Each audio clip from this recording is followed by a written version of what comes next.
गंगा नदी के तट पर एक धर्मशाला थी। वहाँ एक गुरुजी रहा करते थे। वह दिन भर तप और ध्यान में लीन होकर अपना जीवन यापन करते थे। एक दिन जब गुरुजी नदी में नहा रहे थे, उसी समय एक बाज अपने पंजे में एक चूहिया लेकर उड़ा जा रहा था। जब बाज गुरुजी के ऊपर से निकला तो चूहिया अचानक बाज के पंजे से फिसलकर गुरुजी के हाथ में आकर गिर गई। गुरुजी ने सोचा कि अगर उन्होंने चूहिया को ऐसे ही छोड़ दिया तो बाज उसे खा जाएगा। इसलिए उन्होंने चूहिया को अकेला नहीं छोड़ा और उसे पास के बरगद के पेड़ के नीचे रख दिया और खुद को शुद्ध करने के लिए फिर से नहाने के लिए नदी में चले गए। नहाने के बाद गुरुजी ने अपनी शक्तियों का इस्तेमाल करके चूहिया को एक छोटी लड़की में बदल दिया और अपने साथ आश्रम ले गए।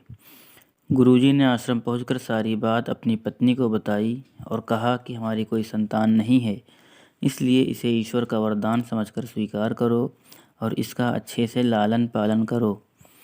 फिर उस लड़की ने स्वयं गुरुजी की देखरेख में धर्मशाला में पढ़ना लिखना शुरू कर दिया। लड़की पढ़ने में बहुत होशियार थी। यह देखकर गुरुजी और उनकी पत्नी को अपनी बेटी पर बहुत गर्व होता था। एक दिन गुरुजी को उनकी पत्नी ने बताया कि उनकी लड़की विवाह योग्य हो गई है। तब गुरुजी ने कहा कि यह एक विशेष बच्ची एक विशेष पति की हकदार है। अगली सुबह अपनी शक्तियों का उपयोग करते हुए गुरुजी ने सूर्यदेव की प्रार्थना की और पूछा, हे सूर्यदेव, क्या आप मेरी बेटी के साथ विवाह करेंगे? यह सुनकर लड़की बोली, पिताजी, सूर्यदेव पूरी दुनिया को रोशन करते हैं, लेकिन वह असहनीय रूप से गर्म और उग्र स्वभाव के हैं। मैं उनसे शादी नहीं कर सकती। कृपया मेरे लिए एक बेहतर पति की तलाश करें। गुरुजी ने आश्चर्य से पूछा, सूर्यदेव से बेहतर कौन हो सकता है? इस पर सूर्यदेव ने सलाह दी, आप बादलों के राजा से बात कर सकते हैं। वह मुझसे बेहतर हैं क्योंकि वह मुझे और मेरे प्रकाश को ढक सकते हैं। इसके बाद गुरुजी ने अपनी शक्तियों का उपयोग करते हुए बादलों के राजा को बुलाया और कहा, कृपया मेरी बेटी को स्वीकार करें। मैं चाहता हूँ कि अगर बेटी की स्वीकृति हो तो आप उससे शादी करें। इस पर बेटी ने कहा, पिताजी, बादलों का राजा काला, गीला और बहुत ठंडा होता है। मैं उससे शादी नहीं करना चाहती। कृपया मेरे लिए एक बेहतर पति की तलाश करें। गुरुजी ने फिर से आश्चर्य में पूछा, भला बादलों के राजा से भी बेहतर कौन हो सकता है? बादलों के राजा ने सलाह दी, गुरुजी, आप हवाओं के भगवान वायुदेव से बात करें। वह मुझसे बेहतर हैं क्योंकि वह मुझे कहीं भी उड़ाकर ले जा सकते हैं। इसके बाद गुरुजी ने फिर से अपनी शक्तियों का उपयोग करते हुए वायुदेव को बुलाया और कहा, कृपया मेरी बेटी के साथ विवाह स्वीकार करें अगर वह आपको चुनती है तो। लेकिन बेटी ने वायुदेव से विवाह करने से इनकार कर दिया और कहा, पिताजी, वायुदेव बहुत तेज हैं।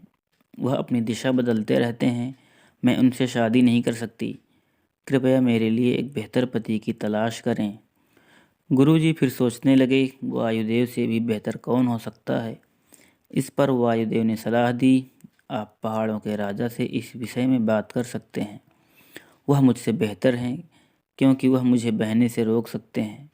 इसके बाद गुरुजी ने अपनी शक्तियों का उपयोग करते हुए पहाड़ों के राजा को बुलाया और कहा, कृपया मेरी बेटी का हाथ स्वीकार करें। मैं चाहता हूं कि अगर वह आपको पसंद करती है तो आप उससे शादी करें।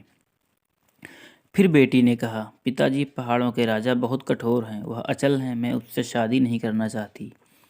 कृपया मेरे लिए एक बेहतर पति की तलाश करें। गुरुजी ने सोचा, पहाड़ों के राजा से भी बेहतर कौन हो सकता है? पहाड़ों के राजा ने सलाह दी, गुरुजी, आप चूहे के राजा से बात करके देखिए। वो मुझसे बेहतर हैं क्योंकि वो मुझ में छेद कर सकता है। आखिर में गुरुजी ने अपनी शक्तियों का उपयोग करते हुए चूहे के राजा को बुलाया और कहा, कृपया मेरी बेटी का हाथ स्वीकार करें। मैं चाहता हूँ कि आप उससे शादी करें अगर वह आपसे शादी करना चाहे। जब बेटी चूहे के राजा से मिली तो वह खुश होकर शादी के लिए राजी हो गई। गुरु ने अपनी बेटी को एक सुंदर चूहिया के रूप में वापस बदल दिया। इस प्रकार गुरुजी की बेटी चूहिया का स्वयंवर संपन्न हुआ।